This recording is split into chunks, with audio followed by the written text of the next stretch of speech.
A hairline fracture. Just a tiny notch filed into the needle of the Singer machine. If you look at it under the light, it looks perfectly straight. But the moment she hits top speed on that heavy denim, the moment the judges step up to her station, that needle will snap.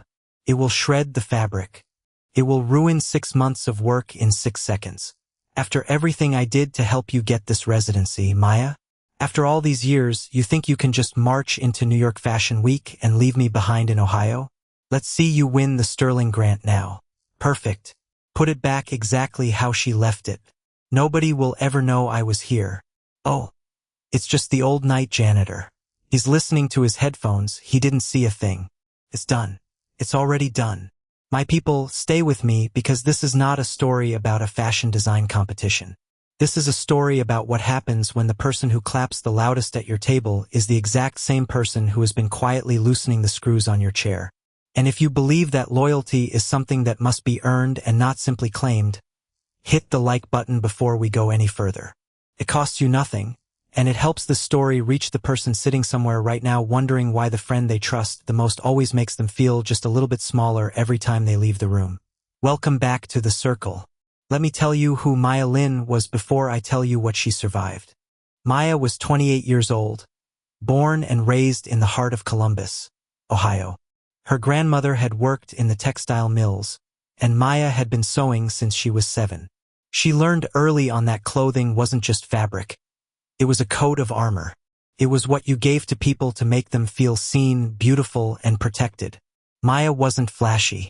She didn't demand attention when she walked into a room. But when you wore something Maya made, you felt different. You carried yourself higher. And Maya was the kind of friend who gave everything. That is the part you must understand before this story makes sense. She had known Chloe Vance since their freshman year at Ohio State. They had bonded over late-night coffee and crying over pattern-making midterms. They were inseparable, but they were different from the beginning. Maya was the kind of friend who remembered your milestones and showed up. Chloe was the kind who forgot and then made you feel guilty for noticing. Maya shared her fabric and her design notes without being asked. Chloe kept her sketches locked away, but Maya had known Chloe for a decade, and there is a particular blindness that a long friendship creates, a loyalty that persists not because it is still deserved, but because it is familiar. So Maya overlooked the subtle jabs. She overlooked it until the year she could no longer ignore it. Maya's grandmother passed away suddenly in the spring, the very woman who taught her how to thread a needle. Maya was devastated. When she called Chloe, sobbing from the hospital hallway, Chloe picked up and said, "Oh my God, Maya, I'm so sorry, but I'm literally walking into a styling client meeting right now. Can I call you back?" Chloe didn't call back for 2 days. She didn't show up to the funeral either. She just sent a text, "Thinking of you. Wish I could be there, but work is crazy. You know I'm there in spirit," followed by a heart emoji, like an afterthought. Standing in the cemetery, Maya felt something she had never felt toward Chloe before. Not anger, something quieter, a sudden lifting of the fog. But grief is not the time for a reckoning. It's a time for surviving. 3 months later, Chloe returned, warm and bright, holding a box of Maya's favorite pastries. "I was a horrible friend. I know, I just panicked because I hate seeing you sad. Can we please start over?" Maya, lonely in her grief, chose to let it go. Her love was wide, accommodating, the kind that costs more than it should. Then came the announcement for the Sterling Design Grant, a $100,000 prize, a fully funded studio in Manhattan, and a showcase at New York Fashion Week. Maya applied, and because she loved without strategy, she sent the link to Chloe too, saying, "Let's do this together. A win for one of us is a win for both." They were both selected as finalists.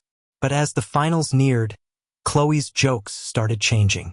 "Maya, when I win and move to Manhattan, who's going to fix the zippers on my garments?" Maya would laugh, but the jokes escalated. The elders say, listen to what a person says when they are laughing. Because the joke is the message, the laugh is just the costume it wears so you don't run. The finals took place at a massive convention center in Chicago. 12 finalists, 12 sewing stations, and a panel of elite industry judges. Maya spent the night before setting up her station with the care of a woman whose preparation was a form of prayer. She didn't know that at 2 in the morning, Chloe had slipped back into the hall to sabotage her machine. But Chloe forgot one thing. People who plan a betrayal only see what they want to see. She didn't notice Arthur, the night janitor. Arthur had bad knees and usually wore heavy noise-canceling headphones to cope with the pain, but last night, his battery had died. He heard Chloe's voice in the dark. He watched her file the needle, and when she left, Arthur walked over to Maya's station, pulled out his phone, and took a video of the filed needle and the metal filings left behind. At 7 a.m., Maya arrived. Arthur was sweeping near the entrance. He looked at Maya, this young woman who always smiled, always called him Mr. Arthur, and always brought him a warm thermos of tea on cold mornings. Arthur stopped her. "Miss Maya," he whispered, looking around. "You need to check your machine. Look at the needle under a magnifying glass. Someone was here last night." Maya went to her station. She checked. Her heart dropped into her stomach as she saw the tiny, deliberate fracture in the steel. At 7:45 a.m., Chloe walked in, glowing with confidence. She ran up to Maya and threw her arms around her. "Today's the day, babe. Let the best designer win."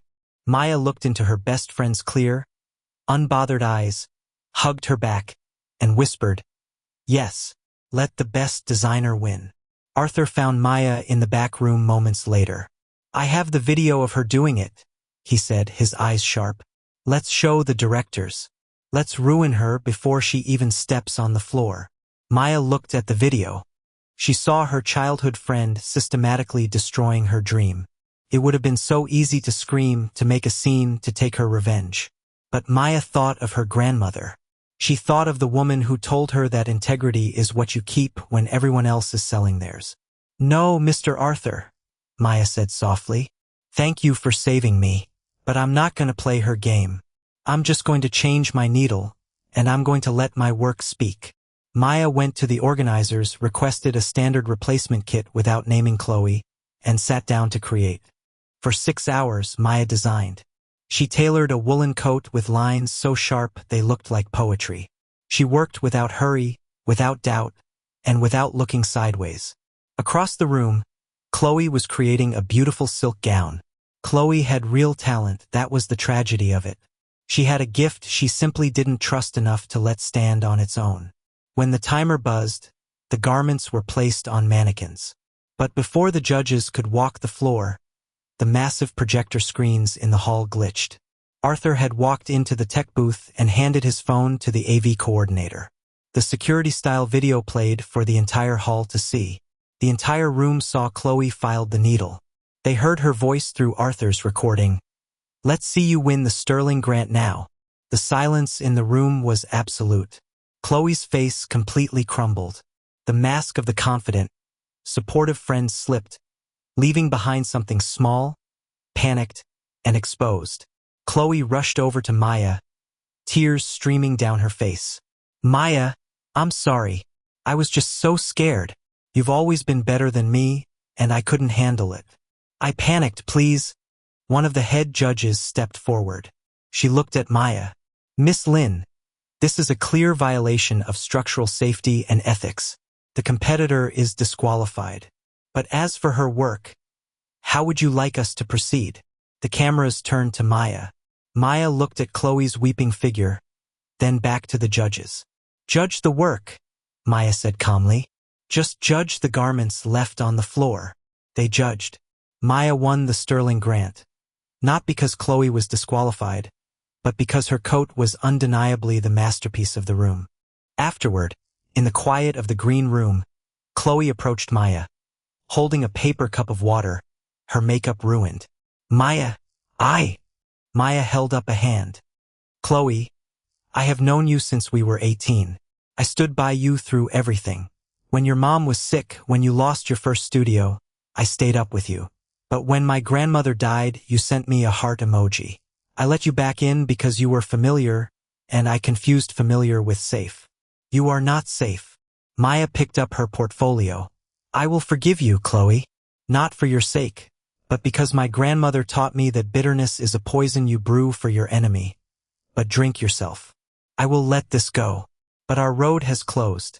I wish you well, but I cannot carry you anymore. She walked out, never looking back. 6 months later, Maya was sitting in her new studio in Greenwich Village, New York. The snow was falling softly outside the window. Arthur, the janitor, was now her head of studio security. She had brought him with her because loyalty goes both ways. Her new assistant passed her a sketch pad, and they began discussing the upcoming autumn line. Maya had finally found a room where her success wasn't viewed as a threat, but as a victory for everyone at the table. Before we leave today, I want to ask you 3 questions to sit with. 1. When Maya forgave Chloe the first time after her grandmother's death, was that grace? Or was it a mistake she should have seen coming? 2. When Maya chose not to publicly humiliate Chloe and just let the work speak, was that strength? Or should she have demanded a harsher punishment? 3. And the one I want you to sit with the longest. Have you ever had someone in your life tell you exactly who they were from inside a joke, and you laughed instead of listening? Drop your thoughts in the comments below. We don't judge here. We discuss, we grow, and we learn. This is the Storyteller's Circle, where every story is a mirror, and every ending is a brand new beginning. I'll see you in the next one.